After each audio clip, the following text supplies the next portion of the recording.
Hi, welcome to Ask Freudina with Dr. Allison Veit.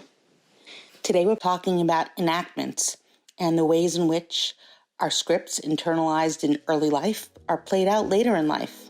Today's episode will be talking about a familiar kid's pastime, cops and robbers.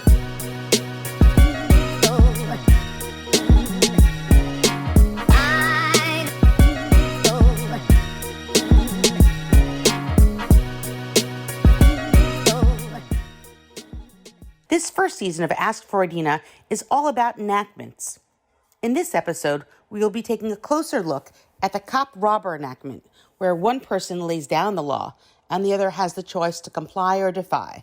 As always, for a more detailed theoretical explanation of this enactment, feel free to listen to Episode 2 of Freudina's Shrinkfink, which should be right next to this episode in your podcast player. Hi, Freudina. I am a 45-year-old, and I have a 12-year-old son. We live in New York City, and I'm calling because he's constantly on screens, like during school, like online school, and later on during the day. And that's basically the happiness of his life. My husband and I have been more willing to allow him to play during the week, but it's happening more and more. And we don't really know how to stop him because that's basically the only thing he has to do the whole day. Sometimes we go out for walks, but it's complicated now being locked down and also having like the protests outside of our building, etc. So we just wanted to know if you had any suggestions on how to reduce his screen time, or if we should just understand that these are critical times and we have to be more open. We're concerned about, like, his eyes sometimes are even red of all the time he spends in front of screens. So we would really appreciate any help. Thank you. Bye-bye. Hi, you're describing a very, very common scenario that I get very often at this point with most of the American population on screens, or rather I should say much of the world population who has internet access on screens. And certainly kids trapped at home without their usual socializing, using Zoom, Skype, and other such platforms for school, but also every possible video game and social media platform just to stay alive and vibrant. So, of course, there's a lot of concern on the fact that kids don't really have an in real life anymore. And IRL is not really a thing so much as a screen life. Maybe some way of saying avatars are really the main way we exist. And it is concerning for you, and certainly concerning to most of us. You know, what kind of real life relationships can kids have after this, and what part of normalcy can we keep in mind when so much is going on? So I think those are the concerns that underlie your questions. The other thing is, it's obviously just bizarre to walk in and see a kid just staring into space at one dot for a very, very long time. Something about the lack of mobility and the fixation on just one thing. The visual alone, you just get a sense that that's just not the right way to be. We don't have that many choices in some sense, as you say. At some point, your question said, can you give me some advice on how to reduce his screen time, or maybe I should just be more open to it? So the answer is really going to be, what can you do to reduce his screen time? Your question sort of begs the idea that perhaps I'm a good advice giver, so I might be able to give you techniques on how to get him off screens. And that's possible. I could probably do some of that. But from the way you present yourself, it seems to me that you're kind of a person who probably has looked into those tips and tricks and all those kinds of hacks. So I'm going to think about it a little bit differently here. You, in effect, are falling into the enactment that I usually call the law enforcement versus do the right thing citizen paradigm. Or sometimes you can think of it as the cops and robbers paradigm, where there's one person who's describing what's the morally, ethically, legally correct thing to do, and the other person's sort of caught out, unable to really argue with the cop, in this case you, but in another way, feeling like you can't really argue with the person, but in fact, you're not going to really be able to do what they want. Very common for the robber to feel, I really wish I were like the cop. I'd like to want to be doing the right thing. I like to desire what you desire. But in fact, I desire something else. So I'd like to desire to be the kid who's not sitting playing Minecraft all day. But in fact, I'm not that kid. I desire to play Minecraft all day. And, how could I be? I'd like to be a kid who was doing constructive things in the kitchen, or, I don't know, sports, running in my room in place, or, I don't know, helping my sister with their homework or learning Ugaritic. But in fact, I'm not that person. I'd like to be that person, but I'm not.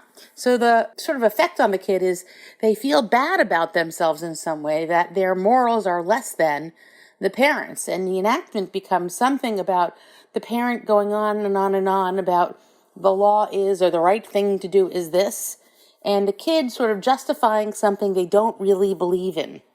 And that becomes a problem.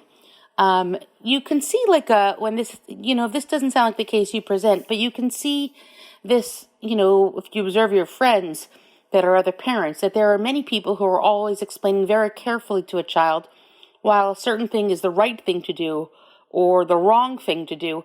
And they're the kinds of things that you can't argue with. Like, it's always the right thing to do to share with somebody. It's a kinder thing to share your toy than to enjoy it yourself. So kids raised with these kinds of moral scripts can't really justify why it's like their own birthday present and they want to enjoy it alone first. Not everything is objectively fair that makes sense. When you share your M&Ms, you have objectively fewer M&Ms. So unless you objectively really, really enjoy the act of sharing itself, when you share, you're acting out of a sense of morality about the way you want the world should be, full of people like you who share a lot, or helping to create such a world. But when you tell your kid it's actually more fun to share, and they don't, in fact, like to share, it's not more fun, that creates a kind of sense inside the child that they can't trust their own gut feeling. Now, that's really important. What I mean by that is if the kid has basically good parents, and the parents are telling them something is true, and the kid doesn't feel that it's true, it creates a deep insecurity in the child that they can't be good judges of their own reality. And if you basically look up and you're told the sky is green, you look down, you're told the grass is blue, and you just don't see it that way, and this happens enough over and over, it creates inside the child a way of not really being to validate their own experience. In later life, you see this many times. The people sort of don't trust their own gut because their gut feeling was not that reliable in early life. And this kind of happens here, that there's a sort of moral gaslighting. A child has a sense that something is wrong with what they're being told by the parent, but they can't quite name it. So they often feel a ton of guilt for feeling badly about it. And this leaves the kid with the experience of being a rule breaker, a criminal, or a bad person who doesn't care about civil society. It becomes very entrenched, the sense that they're not a good guy. And that's really a shame, because in very good people, they can often be besieged by these feelings of guilt or shame that stay with them for a long time. This kind of thing happens over and over. But what I'd say for your own situation is that helping your kid understand the grays and not just the blacks and whites of every situation are really important. So the objective comments of, it's really a bad idea to spend so much time in front of the screen, those are the kinds of comments I'd stay away from. The positive comments, how it's a wonderful idea to have, half an hour of exercise and half an hour of calling friends on the phone and 20 minutes of calling your grandparents or your cousins, sort of inserting the kinds of positive things that you can and giving him specific things to do, that sounds wonderful. But sort of just saying don't be on your screen is a way to entrench in him a sense that every time he does something for pleasure, or maybe when he's just bored, there's something about it that he should feel guilty about. And that's a problem that may well plague him into adulthood. So what I'd say about screen time is, screen time is one of many wonderful things that we do. Right now in life, it seems like we need more screen time because we don't get out that much and we can't go to school as much and things like that. But obviously, different times, different circumstances. When I was pregnant with you, I wasn't on my feet as much. And now that I can be, I exercise so much. And sometimes my eyes hurt a lot, so I don't read as much. And I listen to music more. And now is a time that we can't get out as much, so we're watching screens much. But a sense that this isn't the be all and end all, that this normal is not the only normal, but it's one of several normals.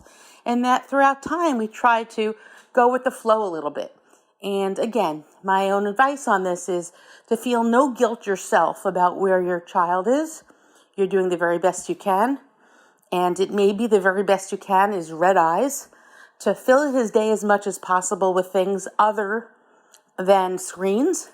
And the rest of it is, if he has 2 or 3 times more screens than he does otherwise, to make him feel really good and wonderful about spending his time on screens, because having him feel bad about something he's doing anyway really leads to no good. Anyway, I know that that's a very complicated and not fun thing to hear, but it may in fact be the best thing that he can do right now and the very best that you can do right now. And in fact, there's a real value to being okay with a not great solution and being able to rest comfortably with it. And if you can show him that you're able to rest comfortably with this not perfect solution, it'll go a long way toward his own mental health and his ability to do things when he can and to do even better when the opportunity presents itself. So thanks for calling in. And I know that's not exactly what you were hoping for, but I'm hoping it was helpful. Hi, Freudina. I'm a heterosexual woman from the Washington, D.C. area. I have a question. It's about an argument I keep getting into with my best friend over and over again. I have a boyfriend who's an airline pilot, and normally he would just return to my apartment for about a week at a time, as his rotation has him flying for a number of days in a row and then having time off. With everything since COVID, the airline has changed his schedule, and now he has longer stints with me where he stays with me for longer periods of time in between his flying schedule.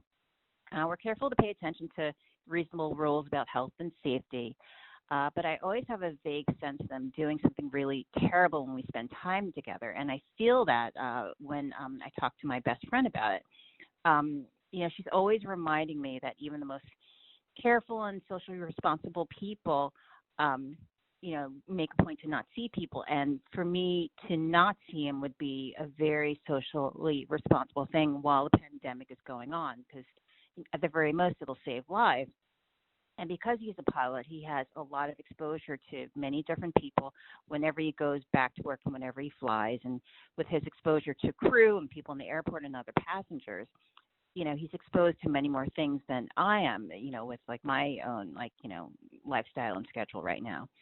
And whenever I point out to her that the airline has protocols that are overseen by the government and the airline, and that he and I, in turn, are super careful to use common sense with the guidance of our physicians, she always makes a point to say that there's no way to be too careful. And she tells me that my attitude is really irresponsible, that instead we should just text and video chat until this is all over.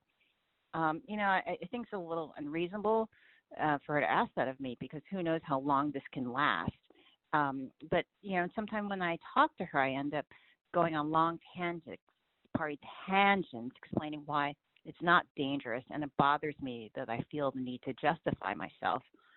And I just don't know why I can't seem to shrug it off.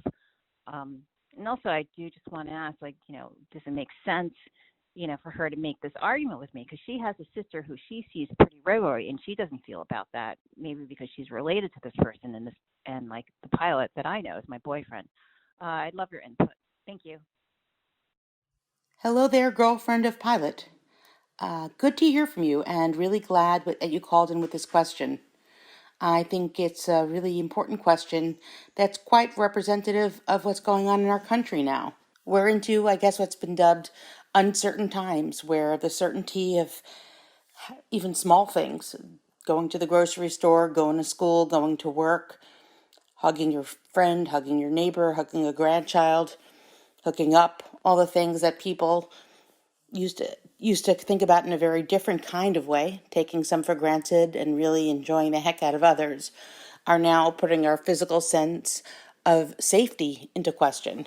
And it's really hard to make these kinds of decisions. With that in mind, I don't think it's so surprising that your friend had this over-the-top reaction to your pilot boyfriend coming in and staying with you between flight assignments. From what I can tell, it sounds like you are his home. You are his pod. I'm not quite sure of that. Sounds like he might be living elsewhere as well. I'm not 100% sure. But there are lots of people in our country who have jobs that take them outside of the home, and we're at a time where people are having to make really difficult decisions about how to live. So with that in mind, a judgmental kind of way of being where we underscore physical safety in regards to the coronavirus virus and nothing else is just not a possibility. In order for the world to function now, we need people who are out in the hospitals and who are out delivering the mail and 1,000 other things. And as the country opens up more and more, we'll need people doing other things that require, interaction between humans. These are really complicated questions, both politically and morally and health-wise, and not something I'm going to get into right now. My views are really just my own. What I do want to get into is the unpacking of this baggage, the psychoanalytic ways of seeing the kinds of scripts that are being enacted here, and the ways in which our own insecurities and fears sort of play out with other people. So here you have a scenario that you've given me where you and your pilot boyfriend are concerned about health and safety, him working outside of the home, and you being mostly in your home, and him being very careful between times that he's with you to do the best he can and to take precautions. I'm just listening to what you said when he does come back and visit with you.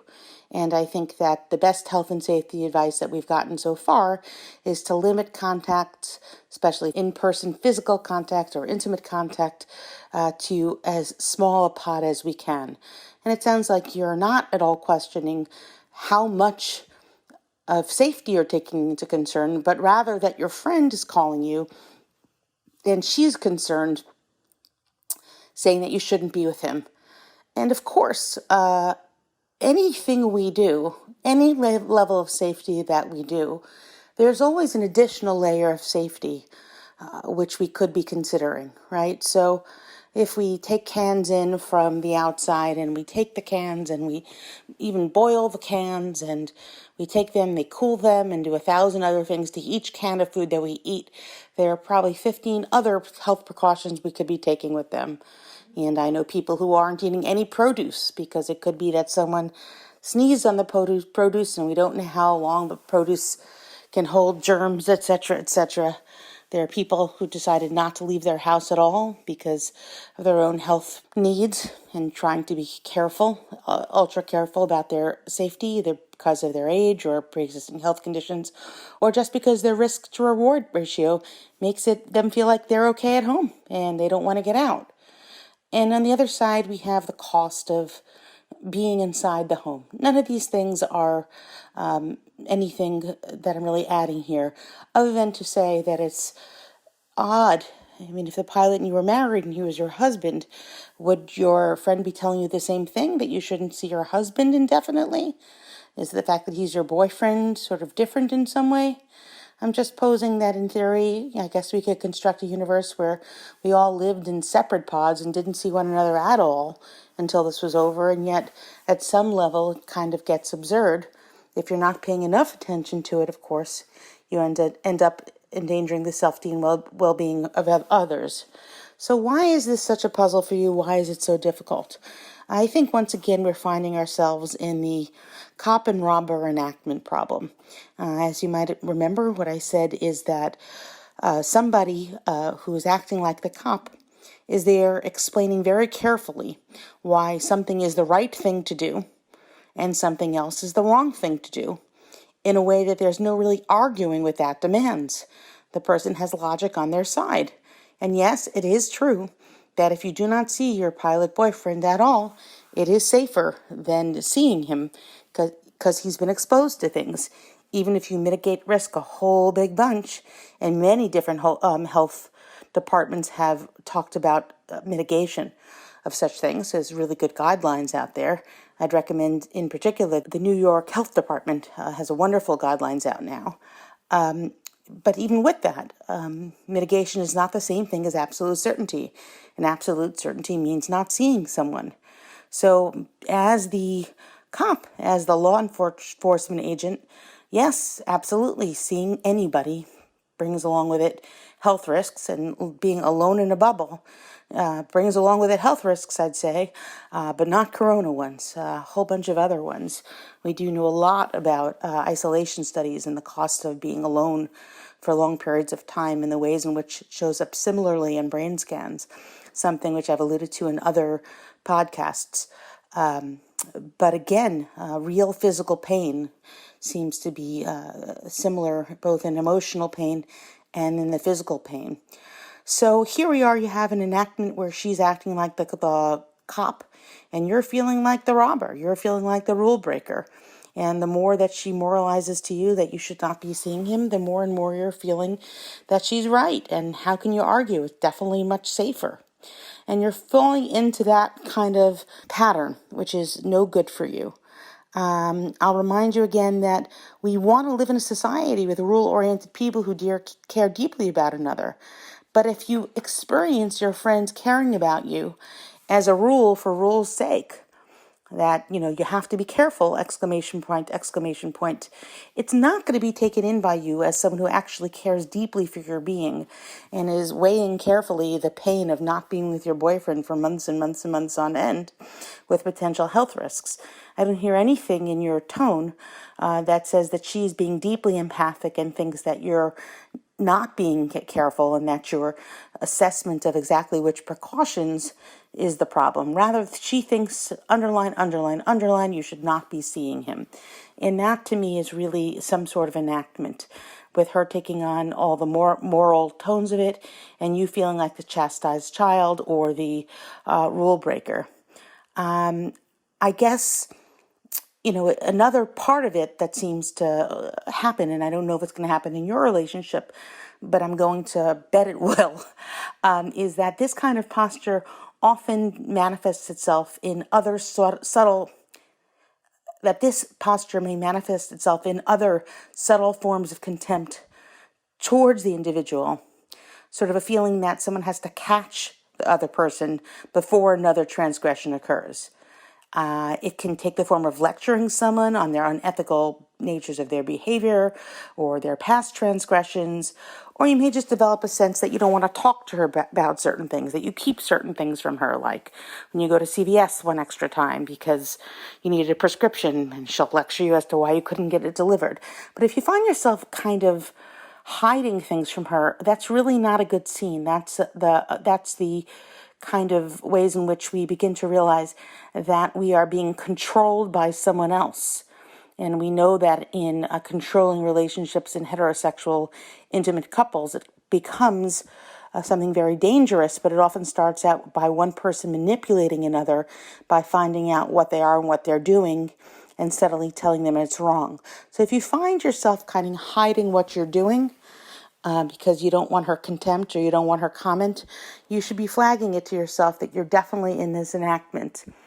I also want to say that in my experience, the reason people, good friends, let's call your friend Gloria, just for an example, just came up, the reason people like Gloria end up sort of lecturing people is because they themselves are conflicted about things, and it's much easier to see it in somebody else rather than in themselves.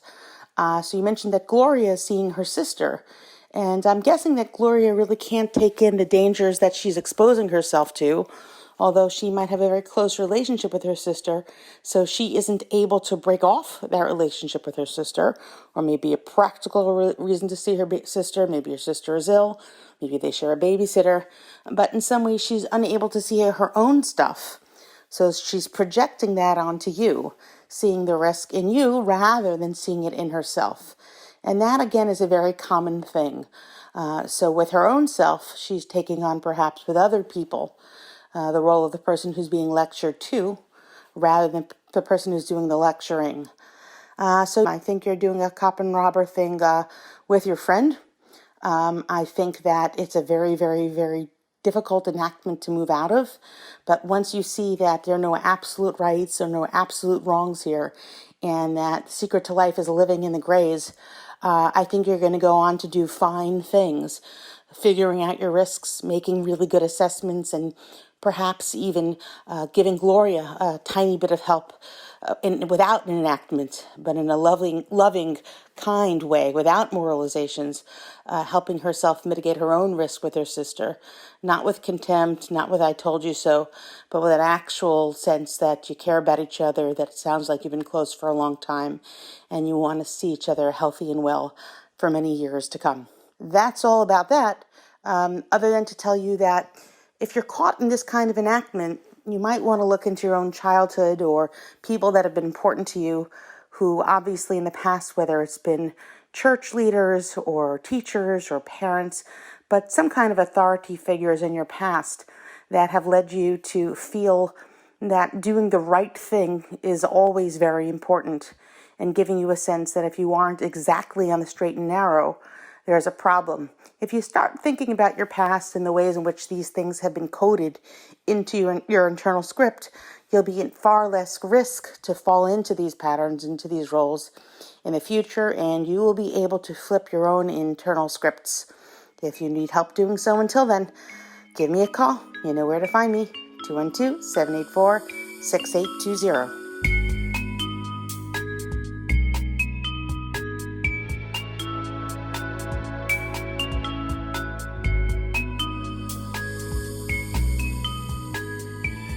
And now it's time for Thoughts from the Couch with my friend, Dr. Michael Singer.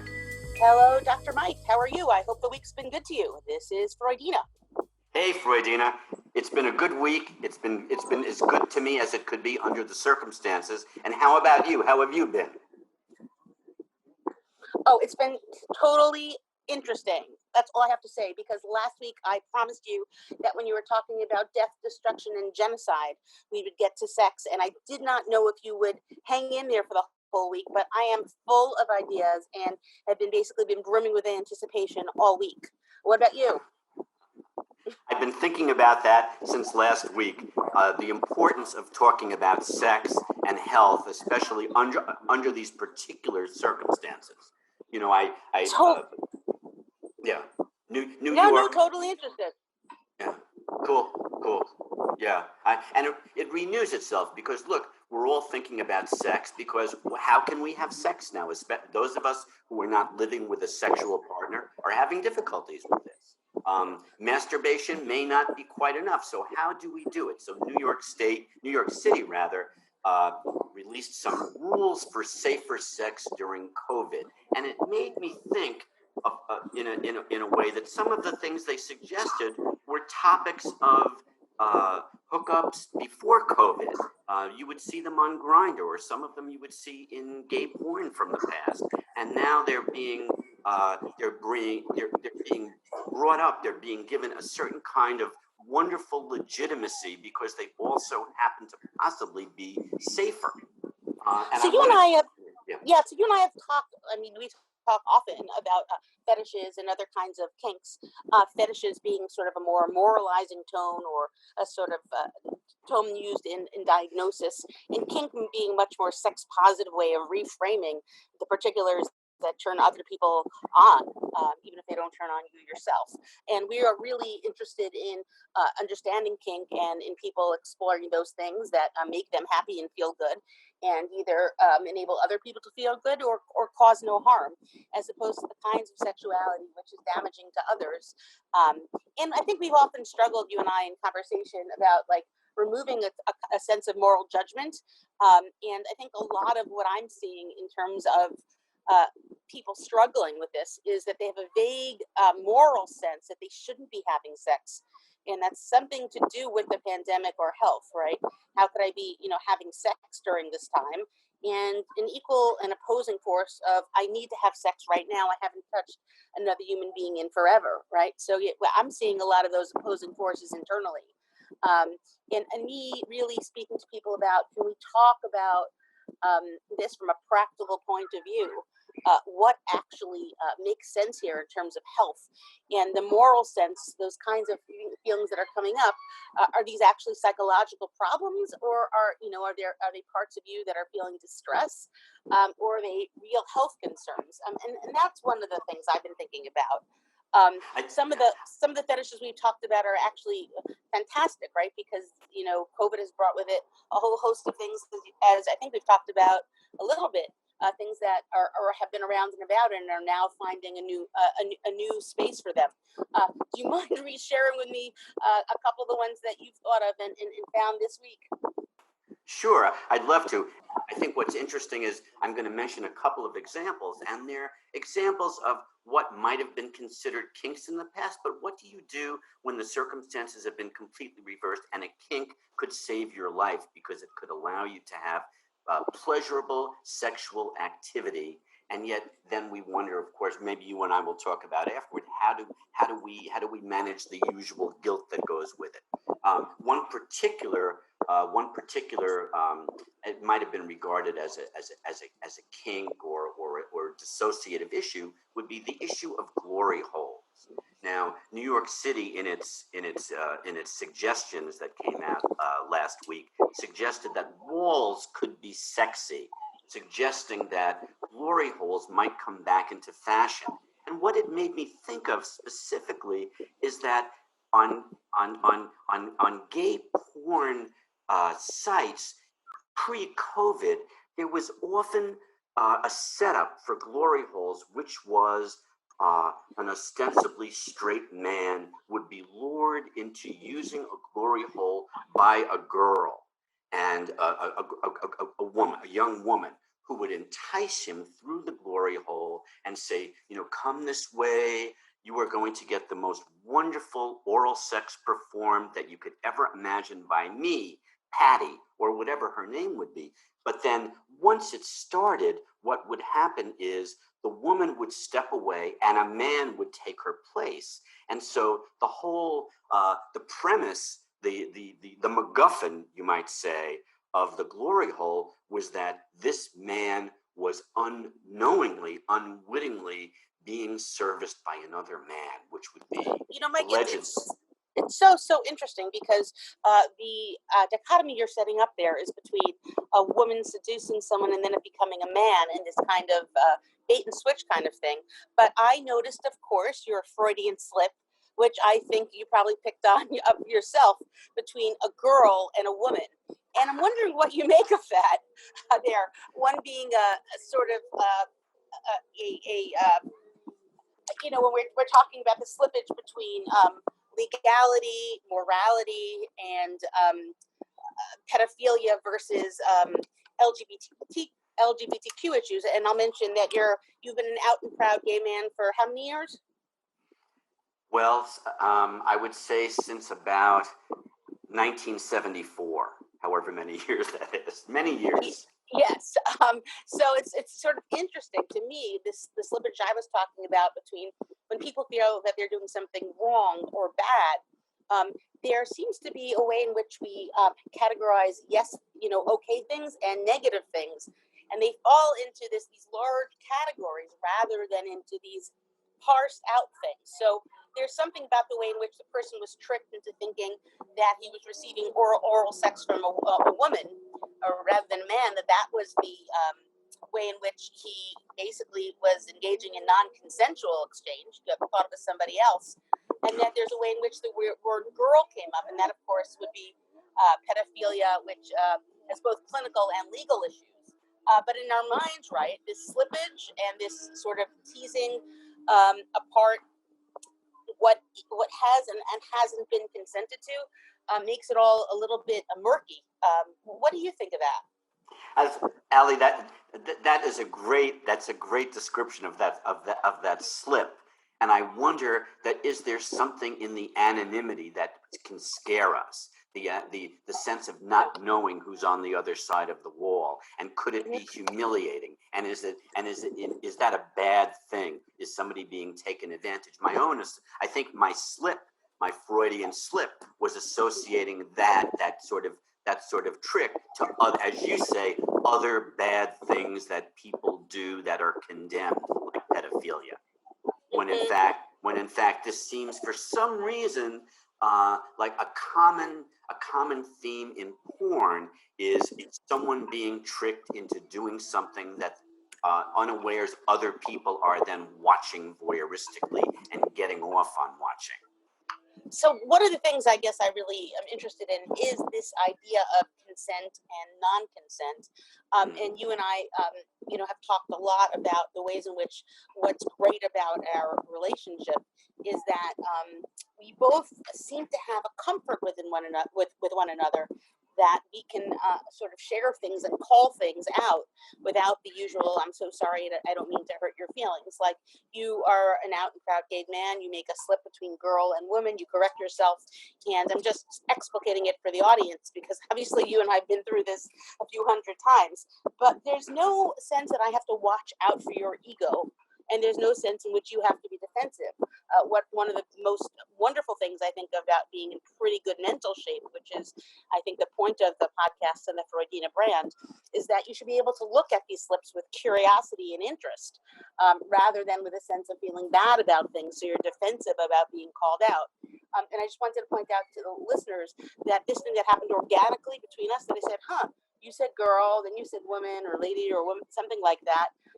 What's that about? This is what I think it's about. And you as a gay man are not getting overly distressed by, why did I say girl? Why did I say woman? What legal implications does it have? Like, none of your neurotic stuff is there. You're just really interested in, what was that about?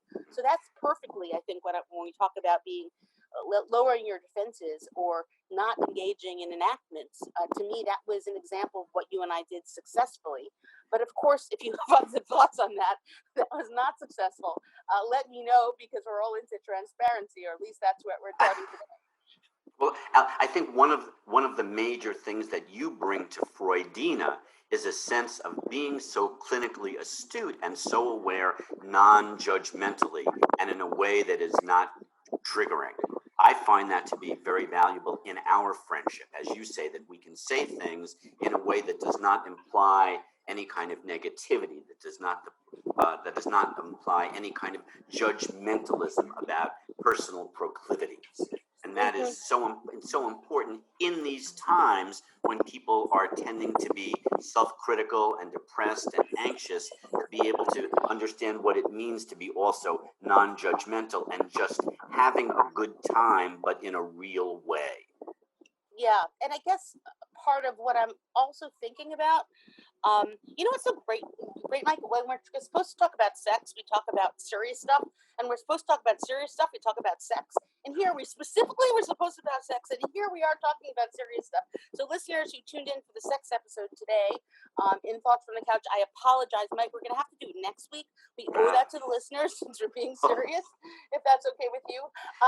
But it's so interesting because what I find fascinating is, we're both so much more interested in the why of things that our anxiety about it goes to the side. So it's a difference. Like, call out culture is such that I think I'm just less careful with you, so therefore I get more interesting conversations. Like, I don't think, to be honest, it would make sense for me to say something to most gay friends of mine, men, unless I knew them well, like, hi, you just said woman instead of girl. They would become flustered, I would become flustered, and the whole thing would not really invite any interesting dialogue. And I'm wondering about what you think about that.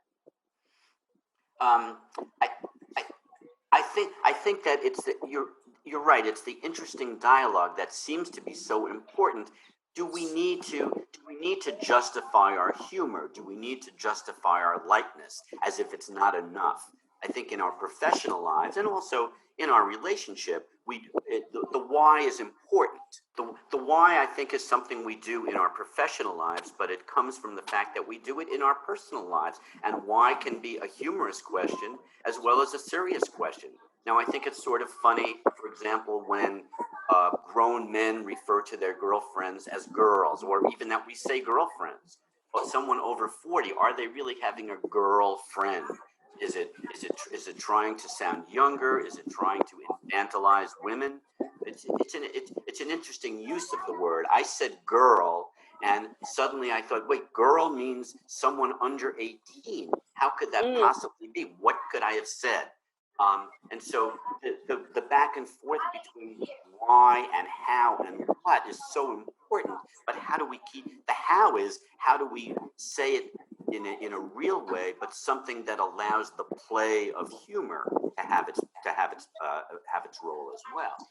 So in call out culture, like what is it about the way, we're looking for interactions to be that you can say the word girl and I say, hey, wait, you said girl instead of woman. And what is it about that we're looking for that with using that as an example that I can call you out on that without being feared of being called out myself that in some way I wasn't sensitive to your sexual identity, and that I don't have to worry about you being anxious and you don't have to worry about me being anxious.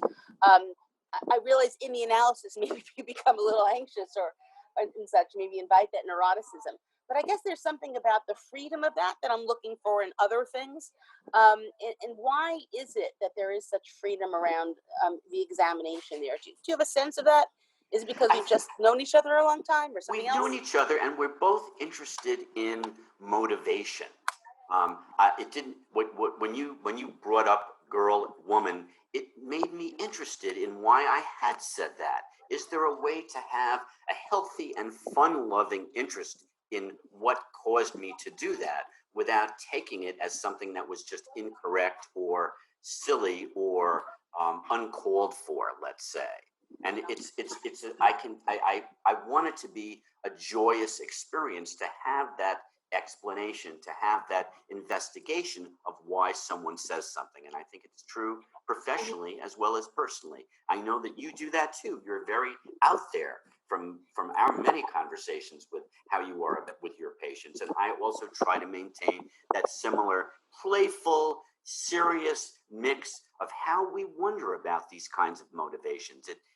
That kind of mindfulness is so important to maintain centeredness, to maintain our sanity in this crazy period. Okay, so let's assume we're going to wrap up here for today because we've done serious. And it's okay next week. Can we recommit to sex? We're going to do sex. Absolutely. Super fun, super crazy, super kinky sex. Are you on? I'm into sex. All right, you're into sex. That's awesome. So thank you so much, Dr. Michael Singer, for joining us for Thoughts from the Couch. All right, see you next week. Okay, bye-bye.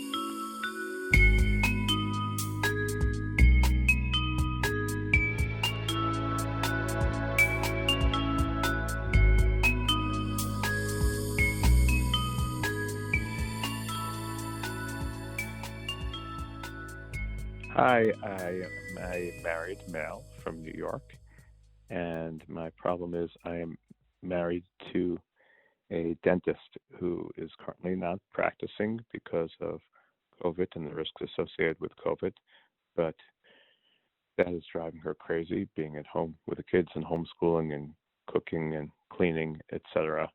And she's really missing it and contemplating going back to work, which I really do not want her to do because the risks to her profession are so high. And while, of course, it's a struggle to not be earning her income, the amount of income she'd earn if she goes back, considering the patient load is relatively low and the risk is high. I don't want to have a situation where she's putting herself at risk, where she's putting me at risk, where she's putting the kids at risk. And obviously, my extended family, to the extent to which we would want to see my parents or her parents or siblings, the money that we would incur is just not worth it. But her sense of self is very much tied up in her profession, and an inability to practice it for many months on end is doing damage to her self, sense of well-being, and putting her at ill ease, and therefore putting the whole family ill at ease. Thanks. Hello there, super kind and empathic husband of dentist. It was really great to hear your call. It's always nice to hear from spouses who care a great deal about their spouse's self-esteem, and they're really sensitive to all the things involved in both their marriage and in the lives of their partner. It sounds like your wife's sense of being, what gives her lots of pleasure, is her career, being a dentist, as well as being a wonderful wife and mom. So it's great to hear that you appreciate her so much and want wonderful things for her. I think a way of hearing your call is, how can my wife and I, both who care about our family, our health, our career, our parents, not enact some kind of enforcer/rule breaker thing where both of our conflicts are split? So I become the voice of how could you endanger us, and she becomes the person who's endangering our family. What do I mean by that? I mean that you're both really on the same side. Both of you are living in a pod with yourself and your kids, and it sounds like you have extended family you care about, and you care about your finances, and basically you have the things that you want aligned. It's not like you're on different sides of the court and representing different teams. You really have the same goals in mind. And that's wonderful, because most of the time when we're dealing with interpersonal problems, there are people who, when they benefit, the other person doesn't. You know, if there's only one slice of pizza and I eat it, you don't get it. But here you have a situation where you're both really going to want what's best for each other, because it selfishly benefits you and benefits your kids. And that's terrific. I find here that when people have enacted this kind of enforcer/enforcee paradigm, or what we call more generally sometimes the cop and robber paradigm, or the ruler/citizen paradigm, where one person makes the rules and the other either attends to them or breaks them. I like to think of this as sometimes the comply or defy problem. So that one person's making a rule, like you can't go to work, and the other person has no choices. It's a binary. I'm going to comply with what the person's saying and not go to work, or defy it and go to work. And that ends up being a huge problem in couples therapy, where you find that couples who really have the same thing going on, let's say they both are dealing with a difficult mother/mother-in-law, one person will go all the way and say she should live with us, and the other person will go all the way and say, let's move cross country. And what you find is internally, both people are struggling with the same issues, and they take on the internal battle that each of them are having. Often one of them just taking on the side of, let's go for it, we owe her that. And then for the other one saying, it's impossible. And sometimes they switch in the middle, because it's such a conflict with such difficult things on both sides that there's really no middle ground, and that really can't be found as easily. I'm not quite sure how fully that's comprehensible right here. But in case that wasn't, we'll get back to it in another episode. Here, it's just easy to see how this couple, who's getting along very well now, could have difficulty if they don't begin to really hone in on the fact that they both want the same things. And that's why I'm reiterating this over and over. You can see it becoming an argument that the husband's saying, how can you endanger our kids? And the wife saying, how can you endanger my work? How can you leave us in this precarious financial situation if I don't work? And you could see almost that these arguments could develop. So it's great that the husband called in before the problems happened. So they can sort of think of it as a unit. We have the problems of basing our decisions on the health and well-being of our family, our financial constraints, our self-esteem, and all those other things. And this way, you can stop it before the cop and robber thing comes out, before one sets down the rules and the other breaks them. You could also interestingly see how this cop and robber thing could be set down the other way.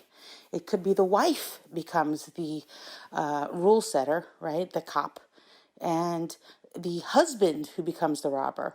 So the wife could be the one who says, you are endangering the well-being of my children by not allowing for us to take care of them financially, and your obsessive control over health. And And then the husband's put in the position, the very same position he put his wife in, by saying, no, no, no, I don't mean to endanger the financial security of our kids by being overly cautious. I really mean the best of you. So you can really see in this example a great example of flipping the script, that you can really engage in both sides of the roles if you're not careful. And what you want to do here is not just switch roles into the enforcer and the enforcee, but rather to change the roles out altogether.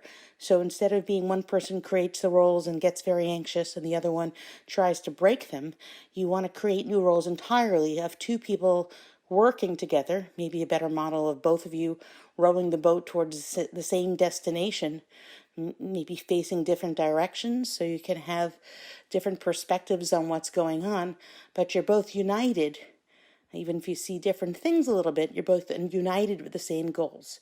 And with those kinds of roles that you really want the same thing, you end up having very different conversations. But again, you want to be careful here about the splitting.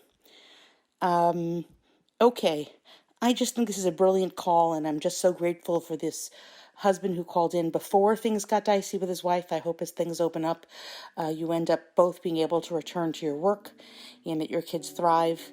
And I'm really glad that we can all hopefully hear good news. Definitely call up as things open up and let us know how things are going.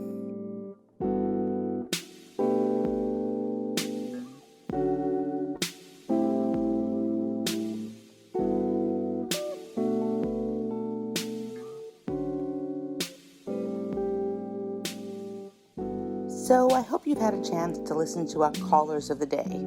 They all called in with very different problems. But overall, you can see the kind of a dynamic we're talking about, which I refer to in many different ways. But it's basically a cop and robber kind of thing. Someone enforces the law and someone's just not sure whether to break it or not. And what I've alluded to in these responses is that this kind of enactment is one of the most common enactments because it's really a fundamental problem in human existence. We all have desires to stay safe by keeping rules, and we all have desires to break out of the rules and do things that are perhaps not within the norm of what we consider the right way to be. But life is just not very much fun if you are playing by the rule book every single day in every single way. If you never take a chance at doing anything, you'd sit down and just really never move in some sense. Okay, how do we think of this? In the dentist and his wife paradigm, I started talking about this a little bit. You know, people with these kinds of scripts where they're supposed to do the right thing, and if they don't, and they're a bad person, are usually people with tremendous conflicts that these two roles are sort of pushing for space inside themselves. So they're the kind of people who often get yelled at by somebody else for not following the rules, and they feel guilty and bad about it, and then they often go yell at somebody else entirely, where they end up playing the role of the cop instead of the one who's just broken the rules. And the thing that I've been pushing during this episode to do is, in terms of trying to flip your script here, it's very easy to start and think about the kinds of things you can do that can make your life better. Find the people and times where you feel that you're being pushed to do something, and that if you don't do it, you're committing something deeply immoral or illegal. And think about those moments and whether, in fact, it's such a binary. Are you, in fact, in a comply-defy moment? Or are there 1,000 more choices other than just saying yes or saying no that you can be considering? Another perspective to bring in here is oftentimes when you are very, very careful on one rule, you'll have a heck of a time with the other rule. So, for example, people right now who are trying to figure out the really complicated calculus on how to open our country up, which we definitely need to do, but also to keep our citizens safe, which we definitely need to do, are taking into account very complicated calculuses of economic downfall and the emotional and physical risks of not opening up. which are considerable, and a lot of mounting evidence on the high suicide rate, for example, among 1,000 other illnesses that have really become problematic with the closings of hospitals and medical facilities, and the emotional toll on people who've been socially isolated on the one hand, and on the other hand, opening up at a time when we have absolutely no virus and really very, very few measures to control the outbreak also seems rather crazy. So here we are in a paradox or a conundrum with no good way out, but we find people very polarized on both ends, of people being adamant that we should and adamant that we shouldn't on 1,000 different points. You can think of this as a societal enactment where people on both sides are claiming that they in fact are the arbiters of law and the other people are rule breakers, and are the ones that should be shunned and forced into moral compliance. But here we have two different camps of people really screaming for moral superiority and that they know the way. And very few in the middle, actually, who are trying to bridge both sides of things and perspective take. So you see that with anxiety, especially over COVID, which makes people extremely anxious, people are less and less able to think between the two very specific margins. And we fall into this dichotomy of feeling that one person absolutely knows the law, one camp, and anyone who doesn't follow it is absolutely doing the wrong thing. So you'll find that with freedom of speech on the one hand, right, and the right not to be triggered on the other hand. Whoever is screaming for the right not to be triggered seems absolutely right when they're speaking. Whoever is screaming for the freedom of speech, on the other hand, is also 100% correct. And you can see that when you're listening to one or listening to the other, you are in the position of being a person who, if you don't agree, you're morally corrupt. And you can feel that with both sets of speakers. So that's an example of entering in a paradigm where you really can't see outside of that particular enactment. This can be applied to lots of other societal things in many other situations. And if you have thoughts on this, please feel free to blog or send in questions, and we'll take it up on future episodes. It's been great sharing this day with you and this episode with you. This is Freudina, and as always, I'm here and trying to encourage all of you to flip your script. Thanks for joining me this week. If you want some suggestions of things that might be impeding your life and ways to think differently about them, check out Freudina's Brain Hacks. These 5 quick and easy brain hacks will give you some insight into why you do the things you do, so you can start approaching your life with more control and a touch less crazy. Grab them at www.freudina.com/hacks. If you are enjoying the conversations we are having here on Ask Freudina, let me know. Head over to iTunes and leave me a rating and review. The more love we get, the more people we reach. Thanks for your support, and I'll see you in the next episode.